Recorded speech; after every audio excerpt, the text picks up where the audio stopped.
Para ver un ejemplo ilustrativo más sobre el vídeo que os he subido hoy de monotonía y extremos relativos, vamos a ver el ejercicio resuelto número 18 de vuestra página 73 del libro. Nos dice calcular los extremos relativos de la función y ya de camino pues vamos a estudiar también la monotonía y además nos va a servir de repaso para ver la continuidad y derivabilidad de una función. Puesto que, como vemos aquí, tenemos una función definida a trozos. Tenemos dos tramos de función. Uno que se aplica cuando los valores de x son menores o iguales que 0, que sería una función polinómica, menos x por x más 1. Y otro tramo que se aplica a los valores estrictamente positivos, x mayor que 0, que sería una función exponencial elevado a x menos 1. Entonces, en primer lugar, vamos a hacer el estudio de continuidad y derivabilidad. Y digo, de camino repasamos este tipo de problemas. Por un lado, los dos tramos independientes son perfectamente continuos, puesto que, como decía, se trata de una función polinómica que es continua en todo R, uno de los tramos, y el otro tramo es una función exponencial continua en todo R.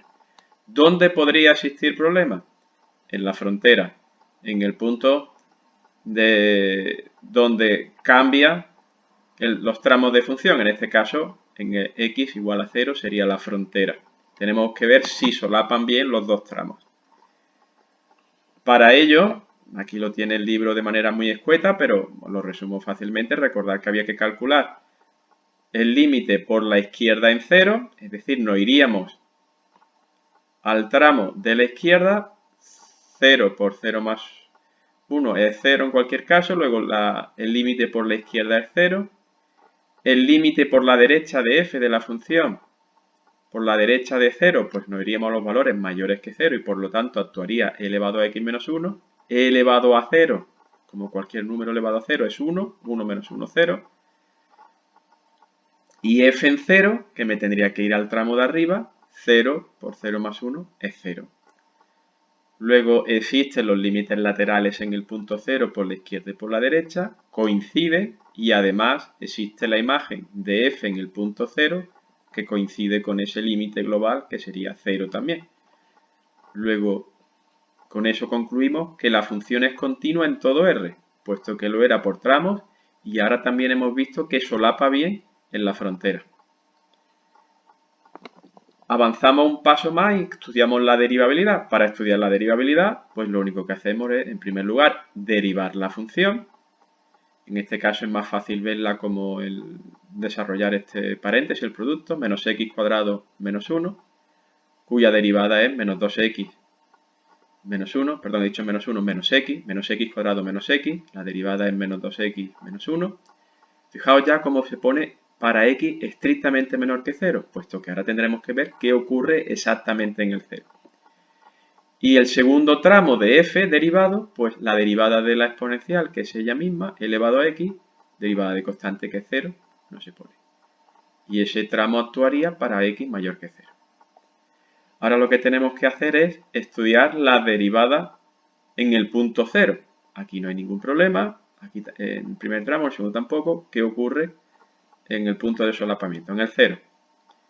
Bien, pues si estudiamos la derivada en el 0 por la izquierda, menos 2 por 0, 0, menos 1, me saldría menos 1, la derivada en 0 por la izquierda es menos 1. Si lo hacemos por la derecha, e elevado a 0 es 1. Luego vemos que las derivadas laterales por la izquierda y por la derecha en el 0 no coinciden. De manera que concluimos que f no es derivable en x igual a 0. Resumiendo, tenemos una función que es continua en todo R y es derivable en todo R menos en el 0. Y ahora veremos por qué tenemos que usar este valor en el estudio de los extremos relativos. Bien, a partir de aquí empezamos con el proceso que os marcaba en la diapositiva y que lo tenéis también en vuestro libro. ¿Qué tendría que hacer en la primera parte? Pues calcular la derivada de la función, cosa que ya he hecho aquí previamente.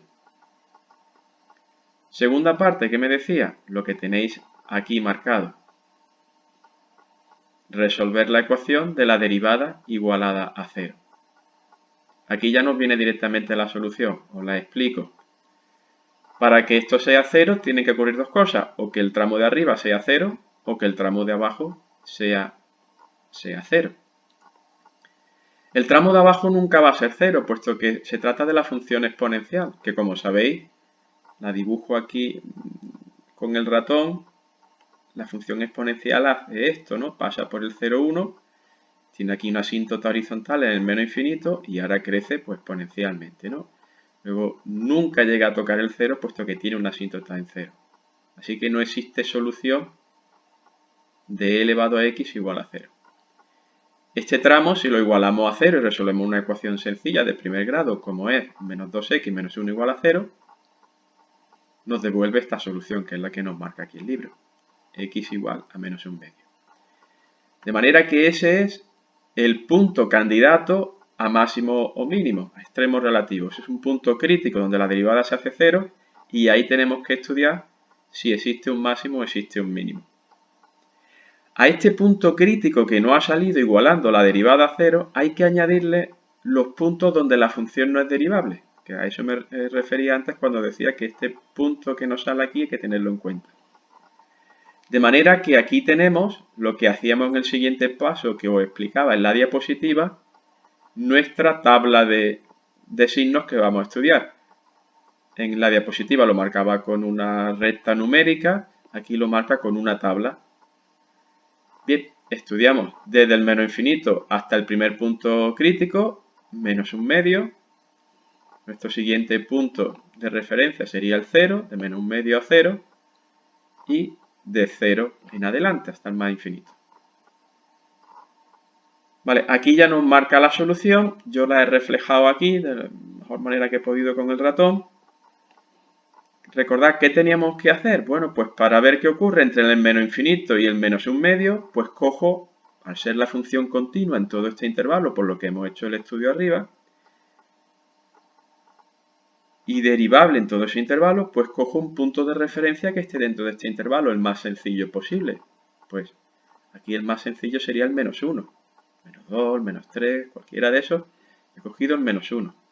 Para calcular la derivada en el punto menos 1, como menos 1 es un valor negativo menor que 0, me voy a este tramo. Sustituyo la x por menos 1. Menos 2 por menos 1, 2 positivo, menos 1, sale 1. Lo que me importa es que este 1, no tanto el valor absoluto como el signo, es positivo mayor que 0. Luego ahí determino en ese tramo, al ser positivo el signo, que la función crece. Fijaros, una propiedad de la derivada positiva en ese tramo me determina una propiedad de la función de f. Quiere decir que f crece. Para estudiar el siguiente tramo, lo que ocurre entre el menos 1/2 punto crítico y el 0, que era un punto donde la función no era derivable, igualmente cojo un valor intermedio de ese intervalo. No encuentro aquí ningún valor entero que quede en este intervalo, bueno, pues el más sencillo que se me ha ocurrido es menos 1/4, que queda entre menos 1/2, que es menos 0,5 y 0. Menos 1/4 sería menos 0,25. Calculo la derivada en menos 1/4. Y una vez más me tengo que ir al tramo de arriba, puesto que menos 1/4 es menor que 0. Bien, pues menos 2 por menos 1/4 son menos por menos más 2/4. 2/4 simplificado es 1/2. Y si a 1/2 le resto 1, me sale, si a una mitad le resto una parte entera, me sale menos 1/2, como tenéis aquí. Como decía antes, no me importa tanto el valor, sino el signo. Signo negativo de la derivada implica que f decrece en este intervalo de menos 1/2 a 0. Por último me queda mirar el intervalo por encima de 0 hasta el más infinito. Y aquí lo vemos de dos maneras simples. Una manera, pues cogiendo como referencia cualquier punto, el más sencillo, el 1. 1 es mayor que 0, luego evalúo la derivada, en 1 me tengo que ir ya al segundo tramo. E elevado a 1 en la propia e, positivo, mayor que 0. La derivada es positiva, la función va a crecer. La otra forma de verlo era simplemente conociendo la gráfica de la función exponencial, que como os refería antes, tiene este dibujo si me seguía el ratón, pasando por el 0, 1. Asíntota horizontal desde el menos infinito en torno al 0. Y a partir de aquí crece. Luego siempre queda por encima de 0, siempre es positiva. Por lo tanto, va a crecer. En cualquier caso, si no veis ese detalle de conocer, deberíais hacerlo, la gráfica de la exponencial, pues bueno, simplemente aplicáis las reglas que estamos siguiendo para calcular el signo de la derivada en ese punto concreto, e positivo, luego ahí crece. Conclusión. F crece en el tramo menos infinito, paréntesis, menos infinito, coma, menos un medio, cierro paréntesis, unión 0 más infinito. F decrece en el tramo, paréntesis, menos un medio, coma, 0. Y, puesto que crece hasta el menos un medio, al ser continua, crece hasta menos un medio y decrece a partir de menos un medio, por el punto x igual a menos un medio tenemos un máximo relativo de la función. ¿Cómo calculo este un cuarto? Pues llevándome el menos un medio, no a f', sino ahora me lo llevo a f. Es decir, menos un medio lo sustituyo aquí, en x. Me sale menos un medio por menos un medio más 1. Menos un medio más 1 es un medio positivo, por menos un medio, un cuarto. Perdón, por más un medio, claro, porque menos un medio era negativo, menos por menos más, un medio por menos un medio, perdón, menos por menos más es la x la estamos evaluando en el punto menos un medio, menos por menos más, menos un medio, que queda positivo, un medio. Dentro del paréntesis introducimos menos un medio más 1, un medio positivo, con el un medio positivo que teníamos fuera, un cuarto. ¿Vale? Repito, por si os he liado un poco con los signos, evalúo en menos un medio negativo, con este menos que tiene delante, lo que queda fuera del paréntesis pasa a ser un medio positivo, un medio. En el interior, evaluamos en un medio negativo, sumándole una unidad entera, queda un medio positivo, y el un medio positivo del paréntesis con el un medio positivo que no había quedado en el exterior, un cuarto. Y en el 0 tendríamos un mínimo relativo, puesto que la función decrece hasta el 0 y a partir del 0 crece. Y como la función era continua en todo R, pues si hasta aquí decrece y a partir de ahí crece, es porque ahí tiene un mínimo. ¿Cómo calculo que la coordenada, el mínimo es en el 0, 0? Pues sustituyendo el valor de 0 de la x en la función, no en la derivada, insisto, en la función. El igual a 0 lo obtenemos otra vez en el primer tramo. No obstante, como era continua, daría igual en un tramo que en otro, pero propiamente es en el primer tramo. Y nos sale 0. El producto de 0 por un paréntesis, salga lo que salga el paréntesis, va a ser 0. Por lo tanto, aquí tendríamos el mínimo relativo en el punto 0, 0. Con eso queda hecho otro ejercicio de repaso y resuelto para estudiar la monotonía de una función, crecimiento y decrecimiento, y los extremos relativos, máximos o mínimos de la función.